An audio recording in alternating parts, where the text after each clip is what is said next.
Most women, when they're asked what about giving birth makes you feel most nervous or afraid, they will say something like pain or something going wrong, or I don't want to be induced, or I don't want to end up having a C-section. And those are all totally real and valid fears or concerns. But usually there is something even bigger underneath that. And once you see it, you can't unsee it, and it will change your experience and your approach to birth and life forever.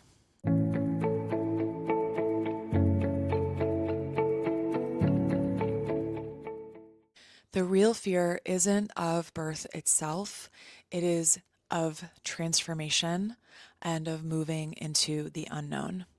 I remember when I was in labor with my daughter and I was excited to become a mom. I wasn't nervous about birth or the pain or any of that. I was curious, but I wasn't scared of it. I'd already been to dozens of births at that time as a doula, and I had recently graduated from nursing school. So I was not afraid in the typical ways that people are afraid, but it felt like it was moving too fast. Like I didn't want to go to the next part too quickly. It was that fear of transformation. I had to leave where I was, just starting to get my feet under me, and go to the next phase of the process. So, if we acknowledge that the fear is really about transformation, then trying to manage it with information, right? Putting information into this prefrontal cortex, it isn't going to work. And it totally makes sense why we do this. There's a lot of unknowns. And when the ground underneath us feels shaky, it totally makes sense that we reach for things like data points and statistics and numbers that fit into graphs and papers. Like we can hold the research we printed out, or we can hold our birth plan. But here's the thing about that. All of the research, all of that information that you load into this part of your brain, it can't quite touch the true experience of the process, because matrescence, the process of becoming a mother, it doesn't follow a neat and tidy process. It is non-linear. It looks a little bit different for everybody.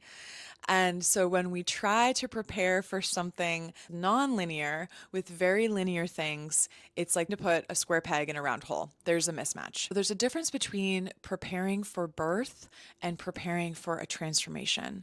Preparing for birth looks like doing your research, making sure the car seat is installed in the car correctly so you can go home if you're having your baby at a hospital or at a birth center. This is an understandable approach to take. You have been able to think your way through other tough situations.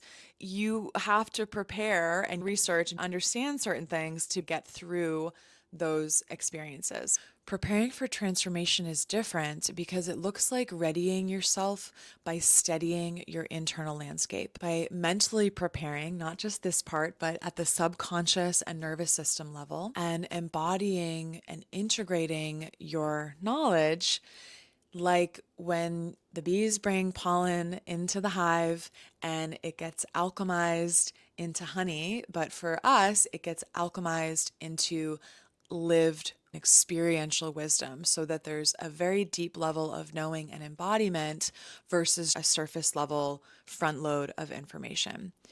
And that's why I focus on preparing the woman.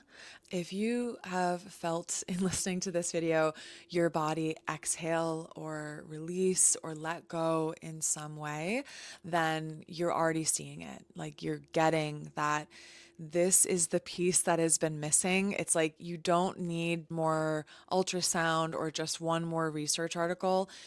It's understanding that the real underlying fear, usually around birth, the other little ones, they're like surface fears, but the big bad one underneath all of it is the fear of transformation, which involves the unknown, the messy middles, the non-linear, and like you're going into the Wild West. Now, I'm not here to tell you exactly what your unknowns are. I don't know what yours are specifically, and I'm definitely not here to try to tell you how it's all going to shake out for you. But what I do want you to know and remember is that your fear is not something to run from. It is really useful information. It tells you where to dig next. Like, where's the next spot of gold you're going to dig for? Is like shining a light on that spot, like dig here. And here's the really cool thing is that you get to choose how you interact with that fear, and know that how you interact with that fear, or don't if you avoid it, it informs the very way the process unfolds. It's kind of like choose your own adventure. And I think this is the most inspiring part, is that it has nothing to do with your mode of delivery. When it comes to how you're working with this fear, it is totally up to you how you work with it from here on out. To help you gain some clarity on how to best prepare in a way that will actually specifically, uniquely support you and your makeup, I want to invite you to take the birth prep style archetype quiz. It's a bit of a mouthful, but the link is here below this video. This quiz is going to help you clarify what kind of preparation is going to help you feel ready and steady as you prepare to give birth. If you already feel ready to dive in, then I want to invite you to work with me inside Mother Birth, and the link is below the video. It is birth prep, but from the inside out. We cover all of the basics, the phases of labor, what to expect in the fourth trimester, but we also dive into the nitty gritty inner work, sometimes the stuff we don't want to do, but is where the true confidence comes from. The subconscious and mindset preparation and the physical embodiment that actually steadies you and readies you and makes all the rest of it sing and really work, because you're not just going to front load your brain with more information. You're going to take it from a very holistic place, a very inside out approach. And that is what I have seen work the best every single time. Subscribe, like, share, comment, take that quiz, come find me inside Mother Birth. Thank you so much for watching, and I'll see you in the next video.